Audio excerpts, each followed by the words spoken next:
We are back on Morning Line. Thanks for joining us. Final segment this morning talking about, I guess, getting back to normal after COVID, especially for young people. Vanderbilt Health Affiliated Network has a webinar. We'll tell you more about that. That's happening tomorrow for parents if they'd like to participate. Danielle McDonough is with us, and appreciate you being here. Among other things, people getting back to normal. It's changing your routine again, getting back to normal, but it's been a year.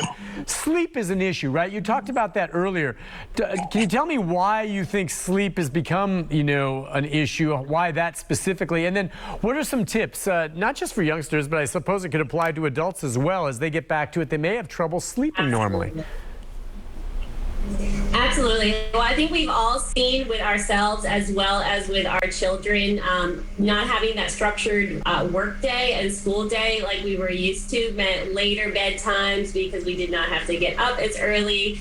So it's been really a struggle as our kids have gotten back into person, getting them back into that routine. I would say, and we're going to dig in a little bit more to this tomorrow in our webinar, but the biggest tip I have for children, adolescents, as well as adults is keeping electronics out of the bedroom. So TVs, especially cell phones, and really limiting no access to screen time about an hour before bedtime. Pretty often when I hear parents say, my child stays up all night and he can't sleep, and we ask if the cell phone is going in the bedroom, it usually is. So we would really encourage you to take the cell phone, have a designated spot in the house that it gets plugged into every night about an hour before bedtime so that they can really wind down without screen time. And I would encourage the parent to do the same. Is there any, yeah, that's good. What about, I'm just curious, dietary habits, one way or the other, getting back? When you were at home and the kitchen's right around the corner and all of that, I'm just wondering about dietary habits. And the question, too, some people put on, shall they say, the pandemic pounds, and they're concerned about that, or their health one way or the other, getting back to normal. What about it? Absolutely. So I think it's really important when we're thinking about sleep to also be thinking about sugar intake before bed as well. I'd really encourage parents to limit no sugar after lunchtime, so no soda and no sugary snacks after lunch, and really trying to get back in that routine of kind of a typical school day, what your meals would look like, and trying to mimic that at home if you are still home. I think getting along with the diet, getting outside is really important for our folks that are still at home. So if you're at home all day, really trying to get outside a couple times a day to just at least take a quick walk around the house to get some fresh air and sunshine, which can really impact our mood. Yeah, and because of all these things happening, do you anticipate, though, some parents, without even having to ask or whatever, observing disciplinary problems in their kids? I'm just wondering if they're going to act out or if there's going to be some problems there as well. Absolutely, and we have seen this. We certainly have seen an increase in behavioral challenges at home and at school for our kids that are back, and it really can be tied back to mental health symptoms such as anxiety or depression, especially in our kids who don't know how to talk about it and don't really know where it's coming from. It's usually going to manifest in external behavior like acting out at school or school avoidance, especially. It's been something we've seen where kids just flat out refuse to go because their symptoms are so severe. Okay, so and in response to that, I'm just wondering, as parents see that, then discipline and getting back to, that's a tough line, or if a kid just refuses to go back to school. These kind of things that can come up that's more serious than refuses to go. Do you force them to go? How do you find a way to do it? And if they go, then do they act up in class? Absolutely. We really want to work on a plan to get the child back in school. Sometimes I think our first instinct is to say, okay, if school's giving anxiety, we'll just opt to do virtual.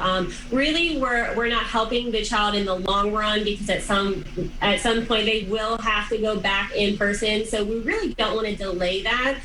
So we really want to wrap our child in a village to best support them in the school setting. I encourage all parents to reach out to your school contacts, help them create a plan of maybe a reward system at school, a check-in person if they're feeling really anxious in the school setting, and certainly some rewards at home for attending school as well.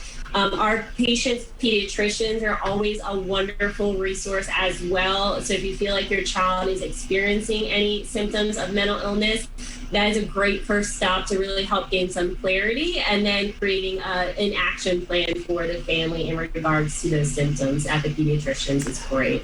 Okay, and really one of the last topics, just getting back to COVID-19. There may be parents or children themselves, based on the concern about the virus, whether they've been vaccinated, some will. We know that some will not be vaccinated. We know some schools may require it, some won't.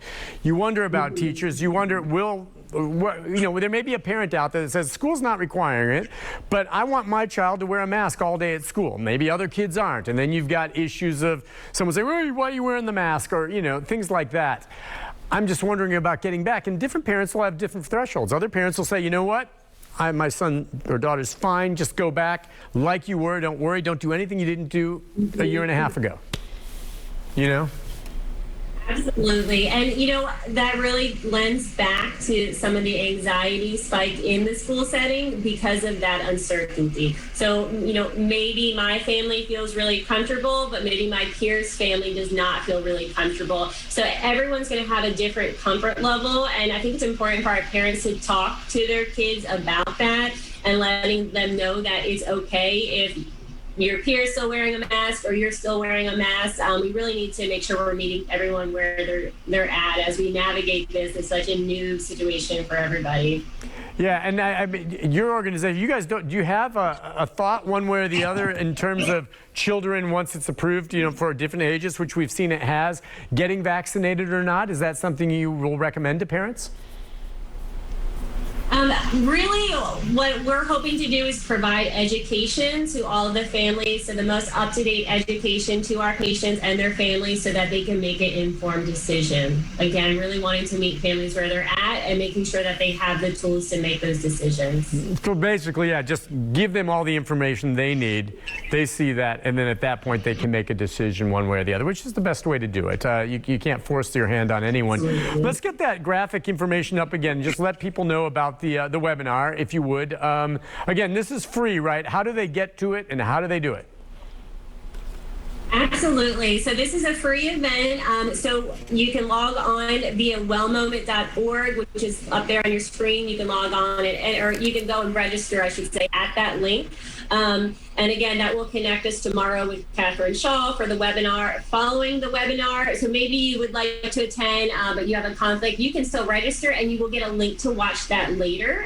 So please register if you're interested and you're at work because you can watch it later. One thing also that we're doing is we're hosting what is called a Vantage Point. So you will get a link to register for that with the webinar. And it's a 1 week kind of blog setting where patients, providers, families can log on to the Vantage Point and ask a question really about anything, and myself and Catherine will be monitoring that and can ask questions. So that answer questions. That Vantage Point will be open for 1 week, and we encourage patients and their families to ask any additional questions that come up that we don't get to in the webinar. Do you anticipate there will be other things that surface that maybe we haven't thought of? I do. This is such a new territory for all of us. So yes, I think we're really taking this day by day and really trying to meet the needs of our children and adolescents as they learn to navigate this along with us. Gotcha. Hey, listen, Danielle, thank you so much for joining us this morning, and good luck with that. I hope a lot of people tune into the webinar, and it's a good thing to do. I did forget. I mean, there's going to be a transition for people, even though that COVID burden is maybe lifted from our shoulders to some degree.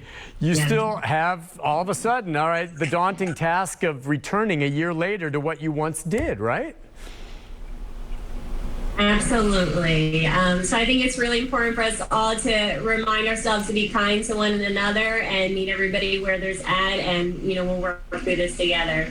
Gotcha. Hey, listen, thank you again for joining us over at Vanderbilt, and good luck with that webinar tomorrow. Thanks so much, ma'am. Thank you for having me. All right, we'll take a break. We'll be back with a programming note right after this.